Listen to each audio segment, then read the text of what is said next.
Di sini kita perlu memahami bahwa fraud itu kalau dalam peristilahan memang suatu kejahatan atau suatu perbuatan yang melanggar hukum. Namun kita di sini sebelum mengatakan itu suatu perbuatan yang melanggar hukum, kita harus mendasarinya kepada peraturan yang meregulasi perbuatan tersebut. Di sini kita akan memandang dalam dua aspek, yaitu aspek hukum pidana dan hukum perdata. Untuk yang pertama, kita melihat dari aspek hukum pidana, fraud itu dianggap sebagai suatu penipuan. Kita melihat yaitu di sini tindak pidana penipuan itu dalam KUHP itu sudah diatur secara jelas, yaitu dalam buku 3 bab ke-25 tentang kejahatan terhadap harta kekayaan, di mana di pasal mulai dari pasal 378 sampai dengan pasal 395 KUHP itu sudah mengatur mengenai fraud sebagai suatu tindak penipuan. Di sini kita harus melihat bahwa suatu tindakan penipuan itu harus memenuhi dua unsur, yaitu unsur subjektif dan unsur objektif. Untuk unsur yang subjektif, di sini kita melihat apakah itu dilihat dari si pelakunya sendiri. Sementara dari unsur objektif itu kita melihat dari objek dari penipuan tersebut. Nah, di sini kita breakdown untuk unsur objektif itu ada beberapa hal yang harus dipenuhi untuk suatu perbuatan itu dikatakan suatu tindak penipuan menurut KUHP. Yang pertama, unsur objektif dalam pasal 378 atau dalam KUHP tindak pidana penipuan itu menyebutkan bahwa fraud itu merupakan suatu unsur perbuatan material, di mana seperti perbuatan mengambil dalam kasus misalnya sebagai contoh pencurian, memaksa atau pemerasan, memiliki atau mengklaim barang yang bukan miliknya, yaitu dengan niatan atau ada kasus penggelapan, menggerakkan hati atau pikiran orang lain. Nah, untuk poin unsur yang objektif ini, fraud kita bisa menggolongkannya ke dalam suatu tindakan untuk menggerakkan hati orang lain, baik dia bawah sadar dia atau di bawah kesadaran atau tidak sadarnya dia untuk melakukan sesuatu. Yang kedua, unsur objektif itu ada unsur benda atau barang. Unsur benda atau barang ini kita bisa menganalogkannya dalam hukum pidana, yaitu berupa data-data atau data-data informasi yang sekarang kita di eranya kita juga bisa tidak mengesampingkan eranya informasi. Benda dan barang itu bisa dianggap sebagai benda yang abstrak maupun yang konkret. Berikutnya, unsur objektif adalah unsur keadaan yang menyertai terhadap objek benda, yakni harus merupakan milik orang lain. Milik orang lain ini harus kita perjelaskan lagi, milik orang lain baik perorangan atau entitas atau perusahaan. Lalu, unsur dalam objektif kita harus melihat unsur upaya-upaya tertentu yang digunakan dalam melakukan perbuatan yang dilarang. Jadi ada unsur-unsur untuk melakukan upaya yang dimana upaya itu adalah perbuatan yang dilarang oleh peraturan perundangan, baik itu ada niat maupun tidak ada niat. Lalu selanjutnya adalah unsur akibat konstitutif yang timbul setelah dilakukannya perbuatan yang dilarang. Jadi akibatnya apakah merugikan individu itu sendiri ataupun entitas ataupun sekelompok orang. Nah, selanjutnya di sini unsur subjektif itu dapat kita breakdown lagi. Ada dua hal, yaitu dalam aspek hukum pidana suatu penipuan itu terjadi apabila memenuhi unsur subjektif, meliputi yang pertama ada unsur kesalahan. Jadi bukan karena kealpaan seseorang, tapi ada kesalahan yang dengan maksud sengaja untuk melakukan. Nah, di sini diketahui atau patut diduga olehnya hal tersebut memang sudah disengaja untuk dilakukan oleh individu atau entitas tersebut. Nah, yang kedua, unsur subjektif ini terkait dengan pelaku juga. Unsur itu adalah melawan hukum. Artinya, perbuatan itu sudah tidak ada pembenaran dari peraturan, baik yang ditegas secara eksplisit atau tertulis maupun dalam peraturan atau pasal-pasal lainnya. Nah, di sini dari kedua unsur ini kita mengacu ke dalam apa yang ditulis atau yang dicantumkan, diamanatkan pada pasal 378 KUHP, di mana kita mencermati pasal ini yang menjadi pasal dasar untuk tindakan penipuan, delik penipuan, yaitu barang siapa dengan maksud untuk menguntungkan diri sendiri atau orang lain dengan melawan hukum, dengan memakai nama palsu atau martabat palsu, dengan tipu muslihat ataupun dengan rangkaian kebohongan menggerakkan orang lain untuk menyerahkan sesuatu benda kepadanya atau supaya memberi hutang maupun menghapuskan piutang, diancam karena penipuan dengan pidana penjara paling lama 4 tahun. Nah, di pasal 378 KUHP ini merupakan tindakan delik pidana penipuan berat. Nah, selanjutnya di sini di pasal 378 ini kita bisa membreakdownnya ke dalam unsur-unsur tadi, baik subjektif atau objektif tersebut. Di mana dari pasal 378 ini bisa menjadi dasar untuk menggolongkan suatu tindakan itu fraud atau tidak, yaitu dalam unsur subjektifnya, yaitu dengan maksud untuk menguntungkan diri sendiri, individu atau orang lain secara melawan hukum. Itu adalah unsur subjektifnya. Jadi bisa dilakukan dengan maksud untuk menguntungkan dirinya. Jadi dengan alam sadarnya dia melakukan tindakan tersebut. Lalu yang kedua, unsur objektif tadi, dari delik penipuan ini kita bisa membreakdown ke dalam 3 hal. Pasal tersebut pemberatannya yaitu pada unsur barang siapa.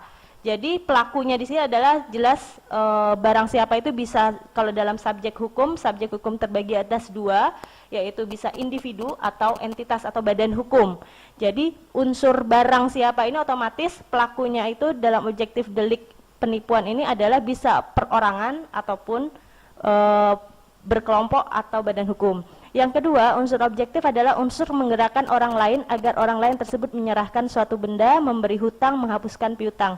Nah, analog dari unsur objek delik yang bagian kedua ini, seseorang tersebut bisa saja dia melakukan karena untuk menguntungkan diri sendiri, tetapi dia di bawah tekanan atau pressure dari orang lain. Karena orang lain melakukan, dia juga ikut melakukan. Nah, jadi kita bisa menggolongkannya ke dalam poin kedua, objek delik penipuan tersebut yang objektifnya.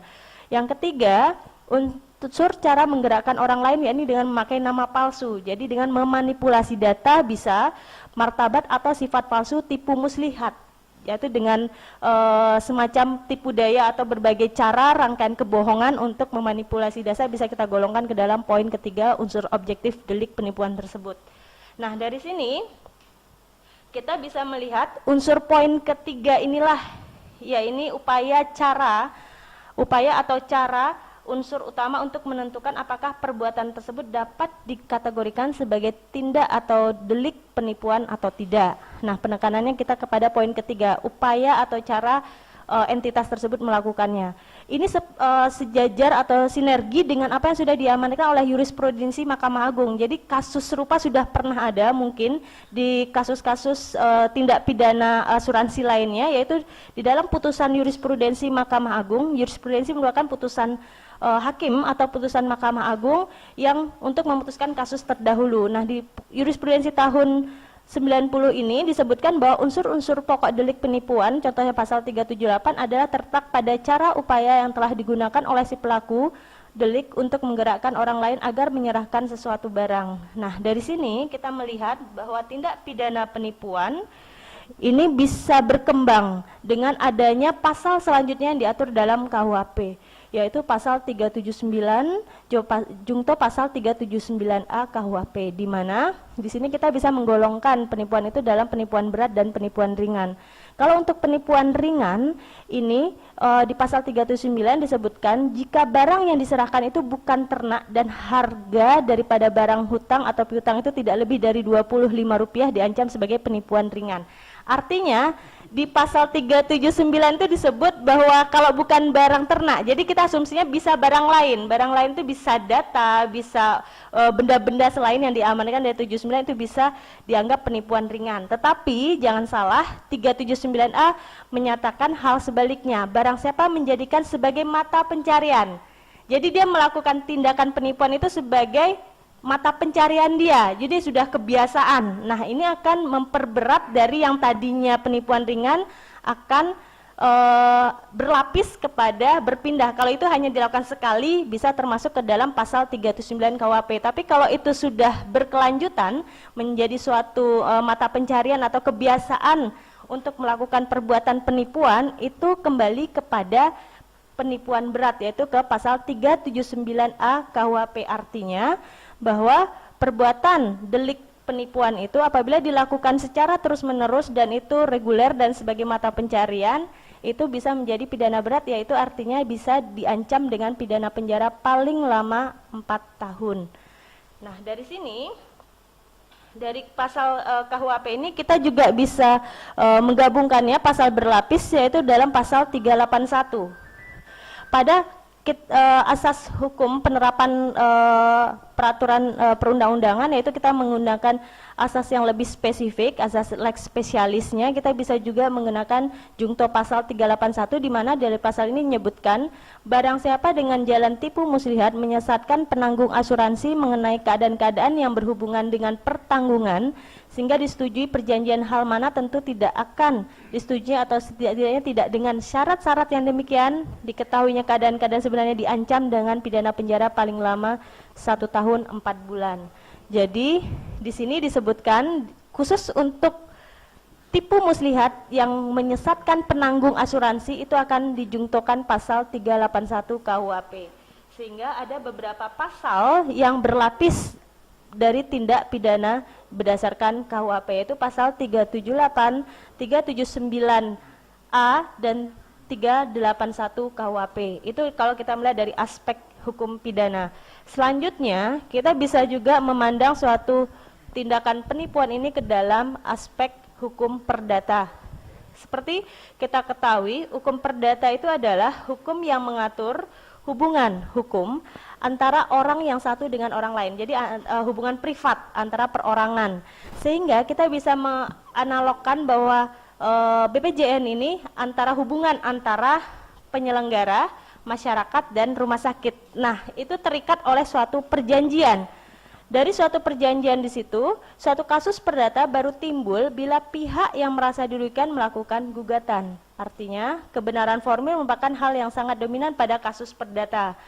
Sehingga perbuatan curang atau fraud dalam aspek hukum perdata dapat dianggap suatu perbuatan melawan hukum antara para pihak apabila ada hubungan tripartit tadi antara masyarakat, BPJS dan rumah sakit, itu ada suatu perikatan atau perjanjian, baik perikatan yang lahir karena perundang-undangan ataupun perikatan itu lahir karena perjanjian.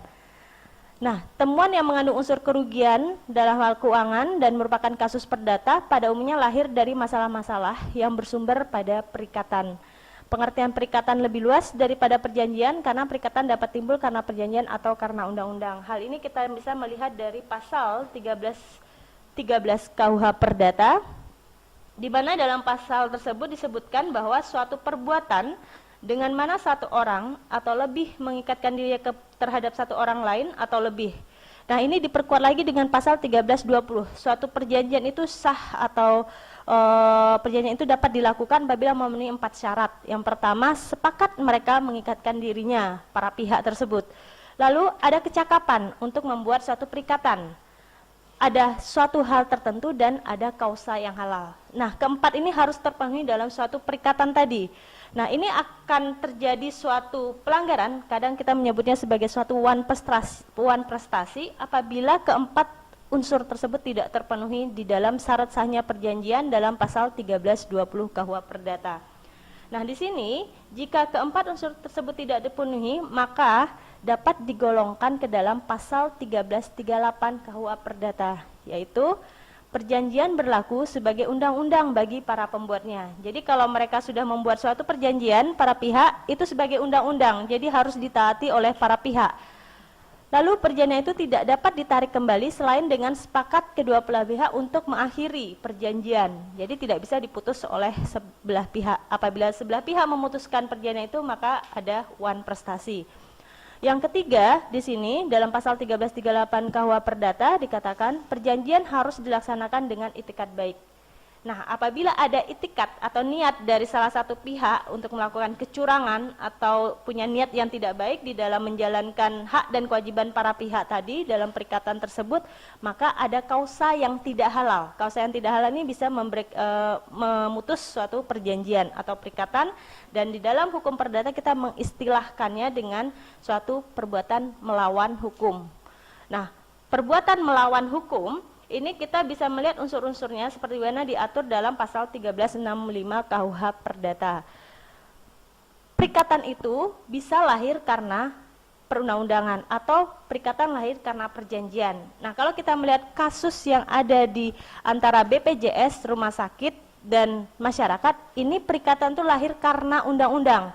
Karena undang-undang menyebutkan bahwa mekanisme ketiga ini adalah mekanisme yang diatur di Indonesia. Nah, sehingga perikatan itu lahir mau tidak mau karena undang-undang menyebutkan seperti itu.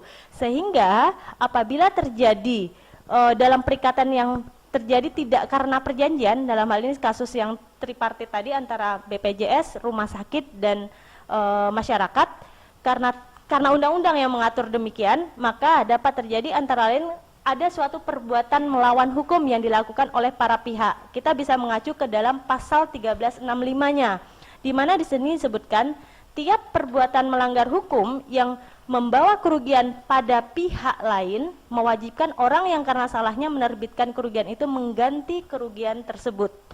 Nah, di sini gugatan kerugian harus dinyatakan dalam nilai moneter, jadi harus dinilai berapa kerugian tersebut dalam rupiah atau dalam bentuk material, yaitu kerugian materialnya berapa diprediksikan terhadap pihak yang dirugikan tersebut. Nah, ini unsur-unsur pasal 1365 KUH Perdata.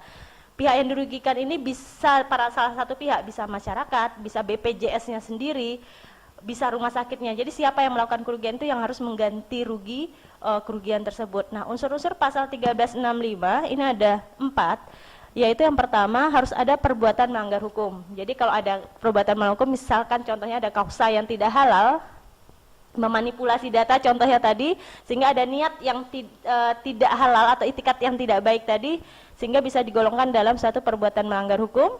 Yang kedua harus ada kerugian yang diderita. Nah, kerugian diderita ini apakah diderita oleh masyarakat ataukah BPJS? Lalu di sini ini nanti jungto lagi dengan pasal 1366 KUH Perdata dan pasal 1367 untuk menghitung berapa kerugian yang harus dibayarkan oleh si pelaku tadi yang melakukan yang melanggar dari perbuatan melanggar hukum tersebut. Lalu unsur yang ketiga yaitu harus ada hubungan kausal sebab akibat dari perbuatan melanggar hukum dengan kerugian yang diderita karena dia melakukan suatu perbuatan melanggar hukum, sehingga ada kerugian atau misalkan ada penyalahgunaan klaim yang ada.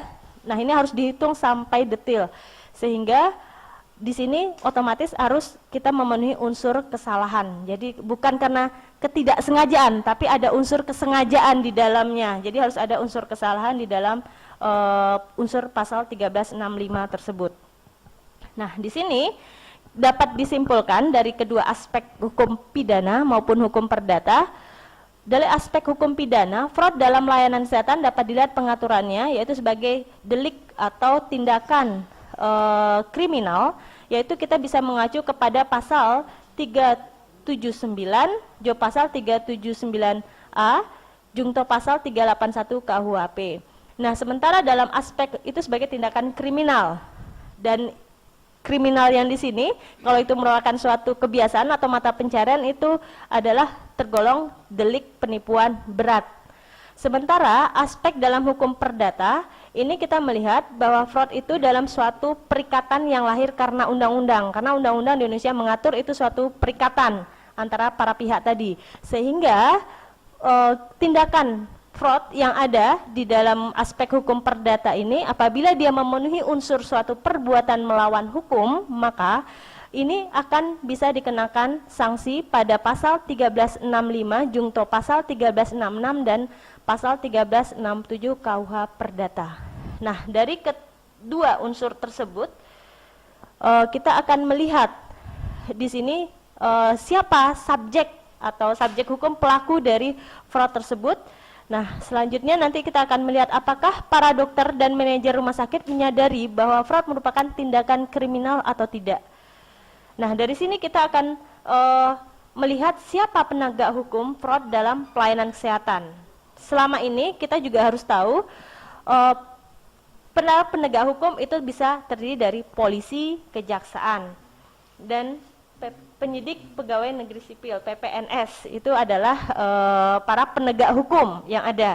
Namun untuk kasus fraud ini di Indonesia siapa yang bisa melakukan penyidikan? Karena kasus fraud ini bisa dilakukan oleh individu, subjek hukum secara individu, atau dilakukan oleh entitas atau badan hukum itu sendiri. Sementara di sini kita melihat di Indonesia sendiri, untuk pengalaman di Indonesia sendiri, ini kasus untuk fraud tersebut belum jelas siapa yang akan melakukan penyidikan. Apakah langsung dengan penyidik? Ini bukan delik aduan. Kasus fraud bukan merupakan delik aduan.